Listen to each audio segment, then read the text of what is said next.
আপনি কি জানেন পৃথিবীতে এমন একটি দ্বীপ আছে যেখানে একবার প্রবেশ করলে জীবিত ফিরে আসা প্রায় অসম্ভব। এই দ্বীপ এতটাই বিপজ্জনক যেখানে যাওয়া মানেই মৃত্যু। মানুষ কেন এই দ্বীপে যেতে পারে না? কারণ এখানে এমন একটি ভয়ঙ্কর প্রাণী বাস করে যার কামড়ে কয়েক মিনিটের মধ্যেই মৃত্যু নিশ্চিত। হ্যাঁ, আমি কথা বলছি স্নেক আইল্যান্ড বা ইলহা দা কুইমাদা গ্রান্দি নিয়ে, যেখানে রয়েছে পৃথিবীর সবচেয়ে বিপজ্জনক স্নেক, যেটি মানুষের কাছে গোল্ডেন ল্যান্ডশেড নামে পরিচিত। এটি পৃথিবীর সবচেয়ে ভয়ঙ্কর ও নিষিদ্ধ স্থানগুলোর মধ্যে একটি। আজ আমরা জানব এই দ্বীপের চাঞ্চল্যকর রহস্য, কেন এখানে মানুষ যাওয়ার অনুমতি পায় না, আর সত্যিই কি এখানে গেলে মৃত্যু অবধারিত। তাহলে শুরু করা যাক। স্নেক আইল্যান্ড ব্রাজিলের সাও পাওলো শহর থেকে প্রায় 33 কিলোমিটার দূরে অবস্থিত।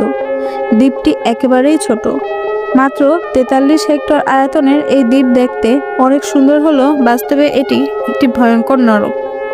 এই দ্বীপের চারপাশে গভীর সমুদ্র, কোনো মানুষ সেখানে যেতে পারে না, আর ব্রাজিল সরকারও এখানে যাওয়ার ওপর সম্পূর্ণ নিষেধাজ্ঞা দিয়েছে। এই দ্বীপকে স্নেক আইল্যান্ড বলা হয় কারণ এখানে বিশ্বের সবচেয়ে বিষাক্ত সাপের বসবাস।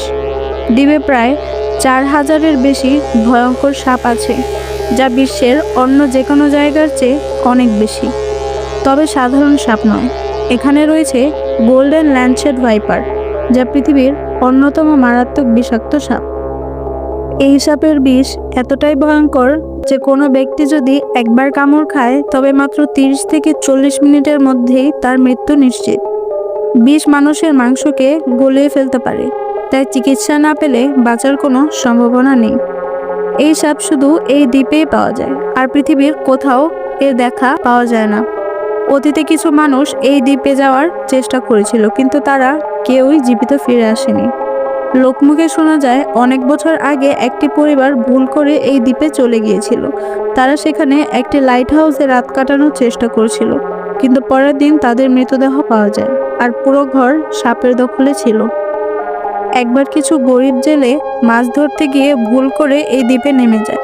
পরে তাদের মৃতদেহ পাওয়া গিয়েছিল নৌকার পাশে পড়ে থাকা অবস্থায়। এমন অনেক ঘটনা ঘটার পর ব্রাজিল সরকার এই দ্বীপে প্রবেশ সম্পূর্ণ নিষেধ করে দেয়। এখন শুধুমাত্র গবেষক বা সামরিক বাহিনীর সদস্যরাই বিশেষ অনুমতি নিয়ে সেখানে যেতে পারে।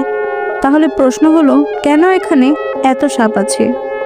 বিজ্ঞানীদের মতে আজ থেকে প্রায় 11,000 বছর আগে সমুদ্রের উচ্চতা বেড়ে গেলে এই দ্বীপটি মূলত ভূখণ্ড থেকে বিচ্ছিন্ন হয়ে যায়। ফলে দ্বীপে আটকা পড়া সাপ অন্য কোনো জায়গায় যেতে পারেনি।